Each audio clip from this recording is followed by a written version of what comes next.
Episode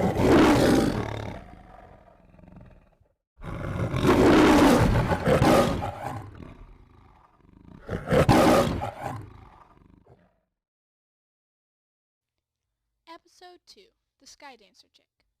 The male guardian Enfys had nightmares almost every night. About what? Madeline wasn't sure. Sometimes she'd hear him cry out names in his sleep, but they were half slurred, and she couldn't understand them. Sometimes it almost seemed like he was speaking in Codal tongue. They had been together for 3 days. On the first night of them being together, Enfys's eyes had glowed very bright when he looked at her. Madeline knew what that meant. She had become his charge.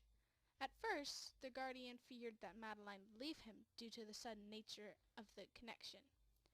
But to his surprise, she stayed, and began to aid him in looking for a cave, or something to settle down in. Now, there is a large cave to the east of here in the Driftwood Drag, said Madeline as she and Enfys traveled through the forest.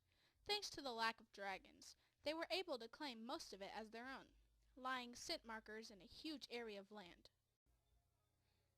I measured the cave and found that the proportions would fit you, so there should be no need to expand it. Unless we need a nest, said Enfys playfully. Madeline, being a fae, didn't understand that he was playing.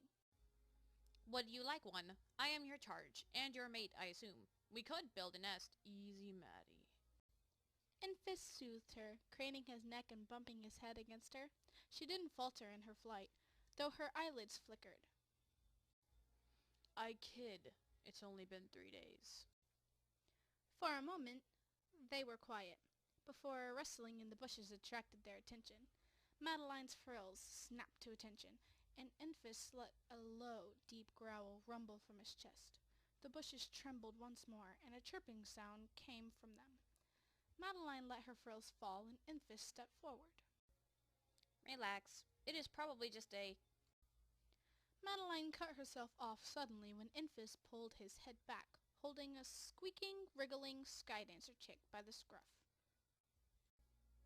Is that a Skydancer? Enfys muttered around the hatchling's fur. He gently placed the baby on the ground, but placed both feet around it so that it couldn't run. It didn't seem to want to anyway, because once it was on the ground, it stared up at Enfys and Madeline with round violet eyes. Shadowborn. How old? I'd say around 6 days.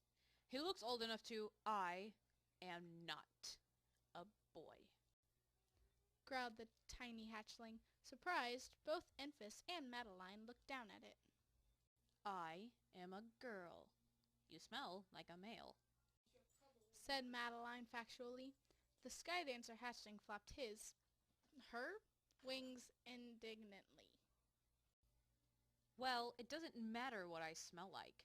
I feel like a girl, and the other girl Skydancers didn't mind me. I'm a girl. For a moment, Enfys and Madeline could only stare at each other before the bigger male shrugged. All right, you're a girl. Immediately, the hatchling perked, wings fluttering. So, what's your name? Galio. Galio. Enfys closed his eyes as if in thought. Well, Galio, where's your family? Gone. Galio answered flatly, as if it didn't bother her in the least. They left me after I kept telling them I was a girl. Enfys snorted disgustedly, and Madeline's frills flattened against her head and neck. Well, I suppose you'll have to stay with us then, declared Enfys.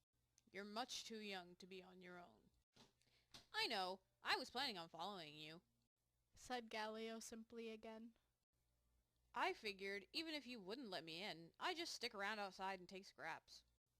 Chuckling at the chatty hatchling, Enfys leaned down and scooped her up onto his head. All right, let's head for that cave. As he sauntered off, Madeline blinked slowly, then hummed.